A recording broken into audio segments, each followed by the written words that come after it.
Morning students. So ఈరోజు మనం బయాలజీలో ఒక టాపిక్ చెప్పుకుందామండి. సో ఈరోజు కాన్సెప్ట్ బయాలజీలో చెప్తున్నాను నేను.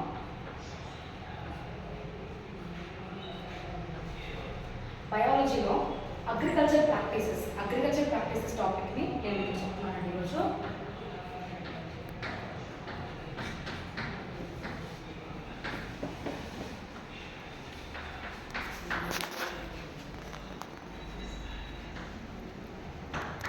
So what kind of agriculture practices, ఎలాంటి కైండ్ ఆఫ్ అగ్రికల్చర్ ప్రాక్టీసెస్ ఉంటాయి అని అంటే, first preparation of soil preparation అంటే ఏంటి అంటే మనం సాయిల్ని ప్రిపేర్ చేసుకోవడం. అంటే మన దగ్గర నాగలి అవన్నీ ఉంటాయి కదండి, అంటే రైతు దగ్గర ఏవైతే పొలం దున్నడానికి నాగలి, అలాగే హా అని చెప్పి ఒకటి అవి ఇన్స్ట్రుమెంట్స్ ఉంటాయో ఆ ఇన్స్ట్రుమెంట్స్తో పొలాన్ని, ఇప్పుడు ట్రాక్టర్స్ వచ్చాయి, ట్రాక్టర్కి ఒక డ్రిప్ ఇరిగేషన్ మెథడ్ లాగా ఒకటి కమ్మిలాగా మీరు ఇలా చూస్తుంటారు, ఇలా వచ్చి బీన్స్,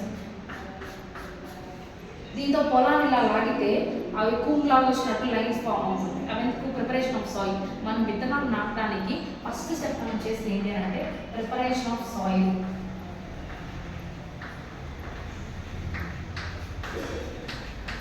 అది మీరు ఎలాంటి టూల్స్ అయినా వాడి చేయొచ్చు. సో దాని ఎలాంటి టూల్స్ అయినా వాడి మనం చేస్తే దాని ప్రిపరేషన్ ఆఫ్ సాయిల్ అని అంటారు. సెకండ్ స్టెప్ వచ్చి సోయింగ్ ఆఫ్ సీడ్స్. విత్తనాలు నాటడానికి సోయింగ్ ఆఫ్ సీడ్స్ అని అంటామండి. సో ఇప్పుడు ఇలా ఉంది భూమి, ఇలా నేను భూమిని ఒక ఇన్స్ట్రుమెంట్ తీసుకొని ఇలా లోడ్ చేస్తాను ట్రాక్టర్లో. ఇప్పుడు మనకి ఇక్కడ గ్యాప్స్ వస్తాయి కదా, వీటిలో మనం ఏం చేయొచ్చు, విత్తనాలు నాటచ్చు. అది మనం మాన్యువల్గా నాటచ్చు, లేకపోతే విత్ ద హెల్ప్ ఆఫ్ మెషిన్తో అయినా నాటచ్చు. దాన్ని సోయింగ్ ఆఫ్ సీడ్స్. విత్తనాలు నాటడానికి సోయింగ్ ఆఫ్ సీడ్స్ అని అంటారు. సో ఇప్పుడు విత్తనాలు నాటి సైలెంట్గా అయిపోము కదా, సో చెట్టు అలాగే రాదు కదా. సో ఏం చేయాలి, వాటరింగ్ చేయాలి. ఆ వాటరింగ్ చేసే వేని ఏమంటారంటే ఇరిగేషన్ అంటారు. ఏమంటారు? Irrigation. So that is nothing but irrigation. So వాటరింగ్నే మనం ఒక అఫిషియల్ వేలో ఇరిగేషన్ అంటాం. So irrigation means nothing but watering the plants. ఏవైతే చిన్న చిన్న సీడ్స్ వేస్తామో ఆ సీడ్స్ని వాటరింగ్ చేయడమే ఇరిగేషన్ అంటాం. సో ఈ ఇరిగేషన్తో పాటు నెక్స్ట్ ఫోర్త్ స్టెప్ మనం ఏం చేస్తామనంటే, సో ఇప్పుడు మనం వాటర్ ఒకటే వేస్తే చెట్లు బాగా వస్తాయి అంటే లేదు, వాటికి ఎరువు వేయాలి. ఎరువు అని అంటే మన లాంగ్వేజ్లో ఏమంటాము, in call of English fertilisers or manure. So yes,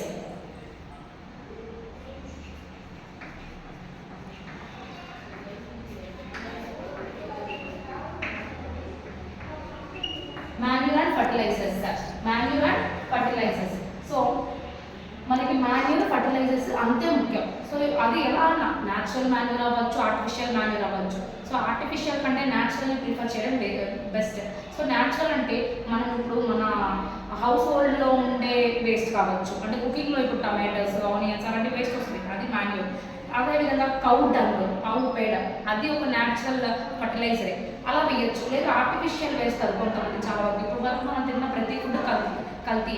ఆ కల్తీ అంతా మనకి ఎక్కడ వస్తాయి, ఆర్టిఫిషియల్. కానీ న్యాచురల్ వాడటమే చాలా వరకు మంచిది. మన ఇంట్లో క్రాప్స్ కానీ మన చుట్టుపక్కల క్రాప్స్ కానీ ఉంటే మనం న్యాచురల్ ప్రిఫర్ చేయొచ్చు. That is manure and fertilisers.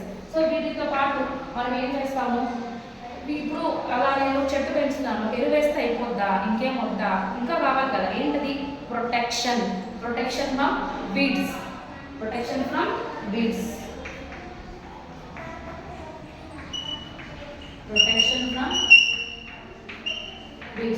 ఎలాంటి ఒక పురుగులు పట్టకుండా, చీడ పురుగుల నుంచి కాపాడటానే ప్రొటెక్షన్ ఫ్రమ్ వీడ్స్ అంటారు.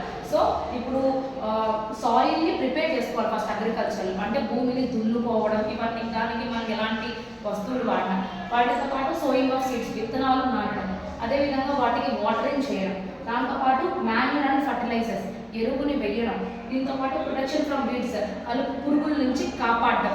దీని తర్వాత మనం ఏం చేస్తాము అంటే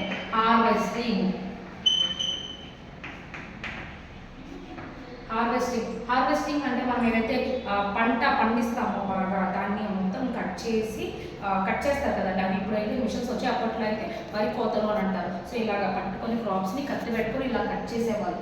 సో దాన్ని హార్వెస్టింగ్ అని అంటారు.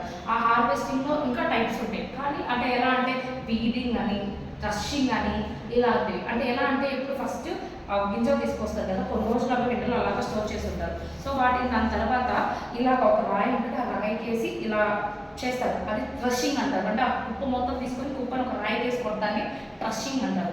సో ఆ క్రషింగ్ నుంచి నీకు దుమ్ము అంటే ఎలా అంటే గింజలు వస్తాయి, గింజలతో పాటు వరి పొట్టు కూడా వస్తాయి, అంటే చెత్త అంతా కూడా వస్తుంది, గడ్డి ఇవన్నీ. ఆ గడ్డి అవన్నీ పోవడానికి ఏం చేస్తారంటే మళ్ళీ ఒక చాట్ను తీసుకొని దానికి కొన్ని హోల్స్ లాంటివి ఉంటాయి, అవి తీసుకొని జల్లెడ అంటాం మనం. ఆ జల్లెడ తీసుకొని ఇలా ఇలా అంటారు, దాన్ని వినోవింగ్ ప్రాసెస్ అంటారు. సో దానిలో బియ్యం తీసుకొని సో దాన్ని ఇలా ఇలా అంటారు. సో అలా జల్లించడం వల్ల బియ్యం నీకు పడిపోతాయి, గాలికి దుమ్ము ఏదైతే ఉందో అది అలా వెళ్ళిపోద్ది. అందుకని అలా వెళ్ళిపోద్ది కాబట్టి దాన్ని వినోవింగ్ అంటారు. వినోవింగ్. ఇలా కుప్పని ఇలా దంచడాన్ని క్రషింగ్ అంటారు, క్రషింగ్ ప్రాసెస్. క్రషింగ్ అంటారు. లాస్ట్ ఫైనల్ ప్రాసెస్ ఏంటి అంటే స్టోరేజ్. స్టోరేజ్ అనేది చాలా కంపల్సరీ. సో అది మనం ప్రజెంట్ గుడారం అలా అని అంటారు. సో అది మనం ఎక్కడన్నా స్టోర్ చేసుకోవచ్చు, బట్ వీడ్స్ రాకుండా పురుగులు రాకుండా మనం ఎక్కడన్నా స్టోర్ చేసుకోవచ్చు. So storage is compulsory. So air tight container రూమ్స్లో అలా స్టోర్ చేసుకుంటే చాలా వరకు మంచిది. సో ఇప్పుడు మనం అగ్రికల్చర్ ప్రాక్టీసెస్లో ఈ 6, 7 ఒకసారి మళ్ళీ చూద్దాం. ఏంటవి? ప్రిపరేషన్ ఆఫ్ సాయిల్స్ ప్రిపేర్ చేసుకోవడం, సోయింగ్ ఆఫ్ సీడ్స్, ఇరిగేషన్ అంటే వాటరింగ్, మాన్యూర్ ఆర్ ఫర్టిలైజర్స్ని యూజ్ చేయడం, ప్రొటెక్షన్ ఫ్రమ్ వీడ్స్ పురుగుల నుంచి కాపాడడం, అదేవిధంగా హార్వెస్టింగ్. హార్వెస్టింగ్ అని అంటే కొయ్యడం పంటలు, అదేవిధంగా స్టోరేజ్.